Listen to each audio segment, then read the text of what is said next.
President Milei said that we are completely aligned with the United States and Israel. And in the case of Hamas and Israel, okay, in Argentina, we have the seventh Jewish community, largest community in the world, the seventh one. Truth is not well told to the people. They just believe one thing and then they say, and people believe that. This is why also Mr. President, our president, won the elections, right? Most of the things that he said were lies. They were not true. This administration of Trump will be very, very challenging for our countries.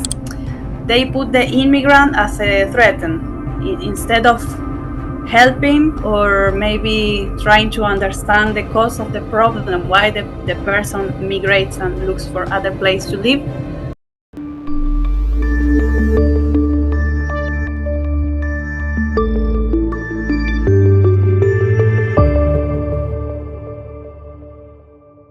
Greetings, everyone, and welcome back to the TFT Perspective. Viewers, today we are going to discuss the issues surrounding the South American region, especially when it comes to the president elect's now presidency. We're going to discuss a very big country, Argentina, and how politics are taking place and shaping up the world of Buenos Aires. Today we have a very esteemed guest with us today, Ms. Fatima Carolina. She's a researcher of international relations in USAL and has specialization in Latin American integration. Other than that, she is the Director of International Relations in Gestión Sudamericana and member of the researchers group in Geopolitical and Asion, and is currently doing her PhD at USAL as well. Thank you so much for joining us, Professor. We welcome you to the show. So, Ms. Fatma, if I start off with my first question, how was your experience when it comes to academia inside Turkey? Oh, okay. It was a very good experience. For me, it was very positive and very enriching experience since I come from South America, a very different region. So I could be in contact with different contexts and cultures and perspectives. Most of my companions of my scholarship were from African countries, especially, and also from some Middle East countries. So I've never been in touch with this kind of students. And also, I was part of a program, a special program to learn Turkish language. It is called KATIP. It is for academicians, diplomats, and people from state or business. So, I could understand also the similarities between the Turkish countries already.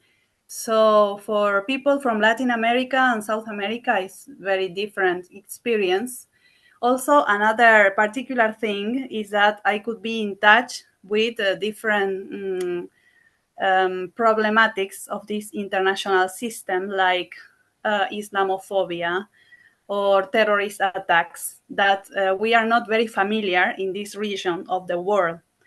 So, yeah, it was a very great experience. And last but not least, um, Turkey has a very good system for international students, like these yurt or dormitories.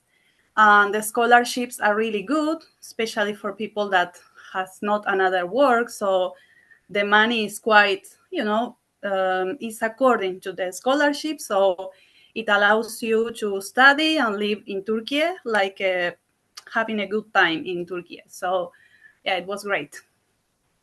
Ms. Fatima, how are the Argentinians looking at the second Trump presidency? Because there are a lot of discussion in this part of the world. And I know your president, Javier Milei, is, I think, quite good terms with President Trump. So, do we find that Argentina will have a very good relationship with US, or there are certain challenges? What is the general mood? Yeah, from my point of view, Argentina is like a polarized society. So there are some people who really support President Milei government and people who are really against. So, as you said, Mr. Khan, it's true. Mr. President Milei and President Trump have a good relation, but let's say personal relation, because they are familiarized with these liberal theories. However, I think it can be very challenging for Argentina, especially because Donald Trump is going to apply to protectionist and tariff policy, very strong tariff policy. So it may cause difficulties for Argentinian products to enter the United States. So this is a very big concern right now for us. However, the optimists say that maybe this good relation can help Argentina to renegotiate a new agreement with the International Monetary Fund. We are dealing with the dollar crisis in Argentina in the last years. So it's very crucial for us to have not only a new agreement, but also international investments in Argentina. So, yes, I think it will be very challenging for us because these personal relations are not enough to affirm that it can be agreements or good policies between the United States and Argentina. In a general context for Latin America, maybe the second administration of Donald Trump can be an opportunity because they are very aware of the China presence in the South of America and in Latin America in general. So probably they will agree in promote investment, commerce. So it's a big challenge. And Ms. Fatma, what do you think is the role of Turkey? Is it strategically important when it comes to the Middle East and West Asia, especially in the case of Syria? And other than that, how is Argentina looking at the new deal between Hamas and Israel, the ceasefire agreement that has recently been signed? Yeah, of course. Well, we know that Turkey has a very geostrategical position in the Middle East as a bridge for Europe and Asia, Europe and the Middle East. I think the main concern of Turkey in Syria is this region of Rojava, which is in the northeast of Syria because of the Kurdistan state. And the presence of these different groups are really threatened for Turkey because of the possibility of association of these groups, of these Kurdish groups with PKK. So it represents a national security dilemma for Turkey right now, especially with the southern border of Turkey. So this is my idea. But also, Turkey has dealt with the conflict mediation, and they are interested in solve this Syrian conflict, especially because they have a lot of immigrants and refugees in Turkey, which is causing problems in the internal order. Sorry. So this is in the case of Syria. And in the case of Hamas and Israel, okay, in Argentina, we have the seventh Jewish community, largest community in the world, the seventh one. So I can say that the Jewish community in Argentina, especially in Buenos Aires, is very influenced. So they say that they are optimists about this negotiation agreement, but they are still, how you say, they don't trust. They must see how the things are going on. Especially for the diaspora and the communities that live in Israel and also in Buenos Aires. So this peace in the Middle East is very important, especially considering the impact of that conflict in the global security. You still remember that we had a terrorist attack in the Embassy of Israel here in Buenos Aires in 1992. So this is a very sensitive topic still in Argentina and in the Jewish community. And, President Milei said that we are completely aligned with the United States and Israel. So by this time specific, we are like very close partners. Okay, now coming to Latin America or South America, I think Mercosur was created basically for political and economic cooperation and integration. But I also feel that big countries in South America like Brazil and Argentina have their independent thought about how the Mercosur should be moving forward. Now, if you look at Trump's new policy, at least whatever has come so far, like integrating Greenland, getting hold of Panama Canal, and then even calling Canada as one of their governorate. So, do you feel that in Mercosur there is a discussion regarding U.S. hegemony or maybe negative influence which could come from Trump's second term? Yeah, it's a very interesting question, Mr. Khan. In Mercosur, there are several asymmetries, especially between the bilateral relation between Argentina and Brazil. And even during these good times of progressive governments, like Pepe Mujica in Uruguay, like President Lula in Brazil, or like President Kirchner in Argentina, these good relations didn't represent significant advances in the bloc of Mercosur. So, of course, now it's very challenging to consider President Trump's policies, especially for South America and for Latin America in general. Of course, it will be very threatened and due to internal political tensions that are also in Argentina and also in Brazil. For instance, yesterday, President Trump didn't invite Lula, which is the former president, but he invited Bolsonaro, which is the previous president of Brazil. So these different points of view of the politics, I think, will make some influence in the relation with the area and especially with Mercosur.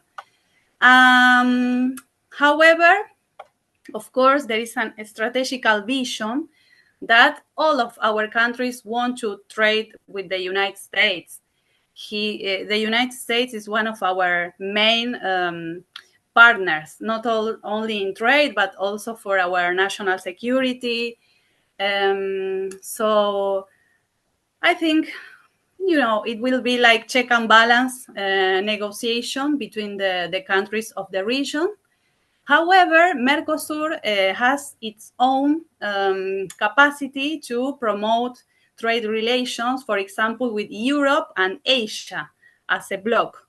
So, yes, it will be an interesting time, especially one of the interests is to have some new investment in the technology areas and in the industrial area, especially in Argentina.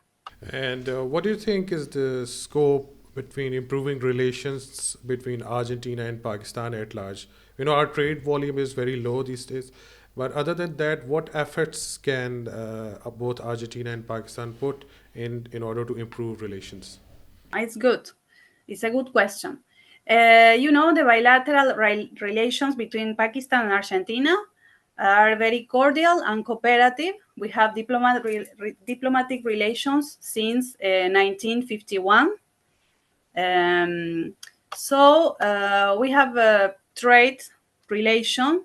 Our agriculture and also technology is one of our main exports to Pakistan, and we also import some textile products, which are very famous in Argentina. Of course, because of the geographical distance and cultural distance, let's say, there is not so many soft power, or there is not so many knowledge about Pakistan in our country. Um, so how can we improve? We as academicians should write papers and try to show, the common problems that we are facing as developing countries. And from the diplomat sector, I think it will be very, very productive to improve these cultural activities, like the food, like the, I don't know, the music, So this soft power, the cultural diplomacy, it's very important for me, especially to get close some countries which are really, really far away, not only in geography, but also in culture. I think that's great. Just a supplementary question on, uh, you know, uh, presidency of Javier Milei, your president. Initially, he was considered as a populist leader. But if you look at the figures, yesterday I think I was reading a report by press that Argentina has done very well in first year of his presidency with $19 billion of trade surplus, which is a very good news. So it means that despite his idiosyncrasies and populism, he is delivering on ground, especially in governance. So, what's the general perception of his rating, and what can we learn from his leadership? Basically, what he wanted to ask Mr. is that Javier is Mr. Javier working is in working Argentina. in Initially, the Argentina. perception was Initially, the that perception he's a was very that populist he's a figure. very Other populist than figure. that, Other than he's that, improved, he's the improved, trade deficit issue the inside trade deficit Argentina, issue and inside somehow Argentina, the and economy has somehow also the improved economy has a also lot. improved So, a if lot. he's So, performing in if the he's governance performing in sector a the lot, governance sector a lot, what's the general perception what's the regarding general the perception current president regarding and the how current things might shape president and up in how coming things might future for shape up in Argentina? coming future for Argentina? Okay, I'm not very optimistic about these policies, especially for Argentina. We had um, our industry is not very well developed. We are still very dependent from the main countries, and there are some particular things that President Milei did well, especially about the inflation. This is true. I cannot say it is not true, but the important thing here is how did he get these numbers for inflation? And that the point is that people have not money to consume. So, of course, this is one very aggressive way to put the inflation down.